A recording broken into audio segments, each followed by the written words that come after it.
일단 선생님들한테 스마트 교육에 대한 얘기를 좀 언급을 해야 되고요. 그 다음 이제 스마트 교육에 있어서 필요한 부분, 업무상에, 그리고 여러분들 이제 학생들과 교육할 때 어떤 필요한 부분들이 분명히 있습니다. 그 부분들에 대한 설명을 하고 진행을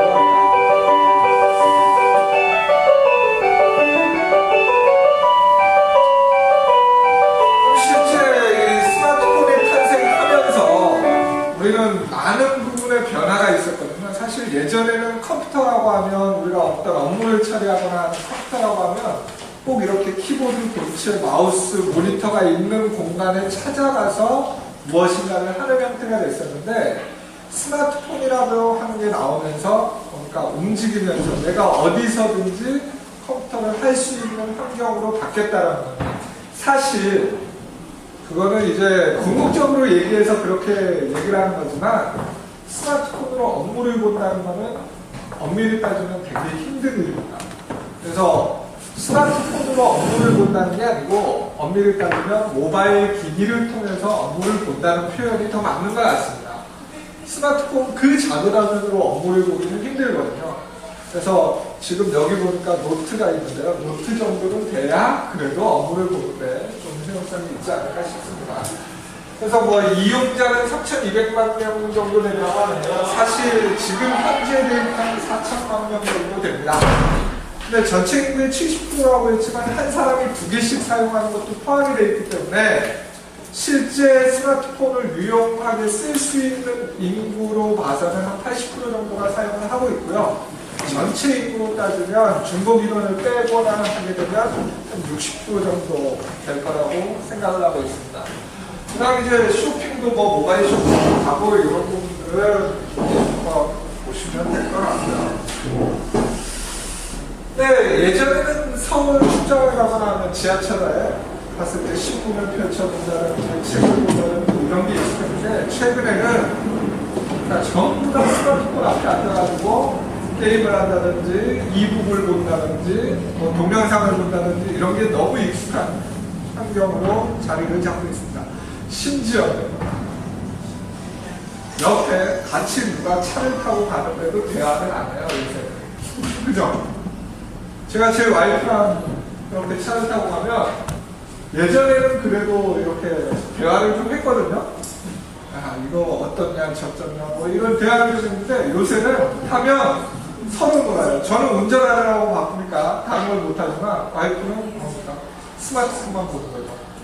근데 이게 페달일 수도 있는데 오늘 우리는 긍정적인 부분에 대해서 좀 보자는 거예요. 이런 환경들은 사실 많이 익숙해진 환경이라고 봅니다. 근데 스마트 교육이 들어서는 이유는 요 모바일 기기를 가지고 활용할 수 있는 것들을 우리 일상생활에서 사용하고 있는 모든 분야에 적용이 가능하기 때문에 그거를 어디다가 학교 교육에다가 적용을 하자라고 하는 게 스마트 교육의 모토입니다. 그래서 교육부에서는 2015년까지 장비를 보급하고 콘텐츠를 보급해서 스마트 교육을 실시하겠다라고 발표를 했습니다. 그렇지만 현실은 조금 거리감이 있을 것 같고요. 그래도 다행인 거는 제주도가 그래도 다행히 전국 최초로 한 70억 정도 들여서 스마트 교실을 각 학급별로 한 학급 이상은 갖추도록 이렇게 지금 하고 있죠. 그래서 그나마 다행인 거는 이런 시도가 이루어지고 있다는 것은 상당히 긍정적이라고 볼 수 있습니다. 그러나 지금 여기에 보이는 화면들은요 상당히 이상적인 화면입니다. 그렇죠. 어떻게 보면 딱 까놓고 얘기하면 연출된 화면이죠. 그렇죠. 실제 우리 교육에서 이렇게 가려면 아직도 멀어요. 이렇게 웃으면서 수업을 하고 즐기면서 할 수 있을 정도가 되려면 학생들의 마인드도 바뀌어야 되지만 중요한 건 선생님들의 마인드, 선생님들의 이 스마트폰, 스마트 기기의 활용도가 높아져야만 이게 가능합니다. 그렇죠. 기기만 보급해준다고 해서 서로 웃으면서 수업할 수 있을 것 같습니까? 절대 없습니다. 오히려 기기 보급해주면 딴짓하게 바꾸기 때문에. 그래서 그런 것들을 어떻게 긍정적으로 돌릴 것이냐 하는 것들을 좀 봐야 될 것 같죠. 그게 숙제입니다, 사실은.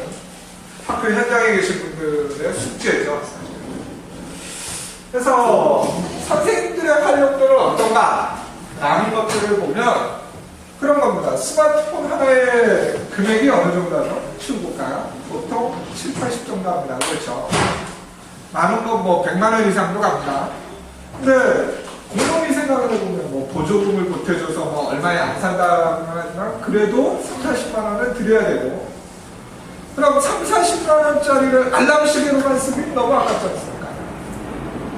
그죠? 100만 원짜리 기기를 알람 시계로만 쓰고 전화 오면 전화 받고 전화 걸기만 하는 용도로 쓰기에 너무 아깝다는 거죠. 그렇죠? 그래서 이런 고가의 기기, 엄청나게 많은 기능을 할 수 있는 이런 모바일 기기를 가지고 좀 더 효율적으로 사용을 해볼 필요가 있습니다. 그래서 많은 선생님들이 요즘 스마트폰을 가지고 효율적으로 활용을 하기 위해서 노력을 하고 계시지만 극히 일부분만 그렇게 하고 계신 거고요. 사실은 이제 조금 이따가 뭐 스마트폰을 활용하는 여러 가지 기법들을 얘기를 해드리겠지만 그걸 보면 아 이렇게도 사용을 할 수 있구나 라는 거를 좀 느끼실 수 있을 겁니다. 그래서 가장 문제는 선생님들의 가장 문제는 뭐냐면 변화를 두려워한다는 거예요. 변화. 그리고 좀 이제 나이가 드신 그런 저희 어머니 세대, 어머님 세대는 사실 껐다 켰다 하면 모든 게 다 돼야 돼요. 그죠? 채널만 바꾸고 이건 아주 단순하잖아요. 버튼 몇 개로 모든 게 다 돼야 되는데 스마트폰은 처음에 나왔을 때 저도 그랬지만 전화를 받을 수가 없었어요. 이제까지 봤던 거는 뭡니까?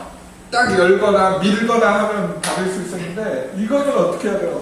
아무것도 변화되는 거 없이 울리긴 울리는데 받지 못하는 거예요. 근데 지금은 익숙해져 있는 거죠.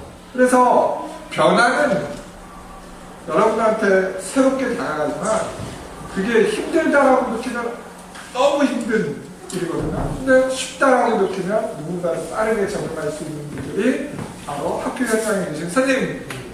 왜냐하면 이제까지 교육을 해왔고 그 교육을 받는 것도 익숙해져 있기 때문에. 근데 우리가 두 가지 형태를 좀 생각을 해볼 수가 있는데요.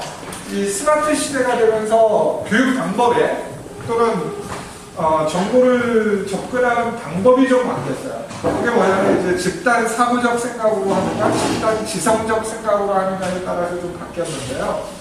집단 사고적 생각이 너무 팽배해져 있다고 하면 어떤 현상이 일어나냐면 어떤 우리가 그룹이 있습니다. 그죠? 1학년 교무 그룹이 있어요. 그러면 1학년 교무 그룹에 뭐 교무부장 선생님이 있겠죠. 그렇죠? 집단 사고적 생각이 팽배한 그룹은 예전 같은 경우는 교무부장 선생님이 뭘 하자 그러면 그냥 그렇게 따라서 합니다. 그렇죠? 그러면 일 처리는 상당히 빨라요. 왜? 아무도 뭐라고 안 하니까. 그냥 하자 그러면 하는 대로, 말자 그러면 마는 대로. 오늘 점심 뭐 먹을까? 이거 먹자 그러면 이거 먹는 대로. 이런 형태거든요. 그러면 그 집단 사고적 성향을 가진 그룹에서 오피니언이라고 하는 가장 최우두머리에 계신 분들이 사고가 좀 깨어있으면 그 집단은 아주 능동적으로 빠르게 조치하는 집단으로 탈바꿈할 수 있습니다. 그러나 반면에 이 오피니언이라는 분들이 사고가 조금 퇴보되어 있다라고 가정한다면 그 집단은 점점 퇴보가 되겠죠. 그래서 예전 같은 경우는 그랬어요. 그룹의 장이 뭐 하자 그러면 따라가는 이런 시대에서 지금 이 스마트 세상은요, 집단 지성적인 지향으로 가고 있습니다. 그게 바로 뭐냐면, 이제, 우리 네이버에 보면 뭐 지식인 검색 같은 거 있죠? 이런 겁니다. 근데 지식인도 초창기에는 집단 사고적 생각이었어요. 우리 애가 아파요 라고 울면, 초창기에는 어떤 답만 필터링을 했냐면, 제가 수학과 이사입니다 하고 답을 달면 그게 정답인 줄 알았어요. 근데 최근에는 재밌는 현상들이 일어납니다. 페이스북이든 지식인이든 재밌는 현상이 일어나는데 한 사람이 질문을 하면 그거에 대한 누군가의 답이 올라오죠.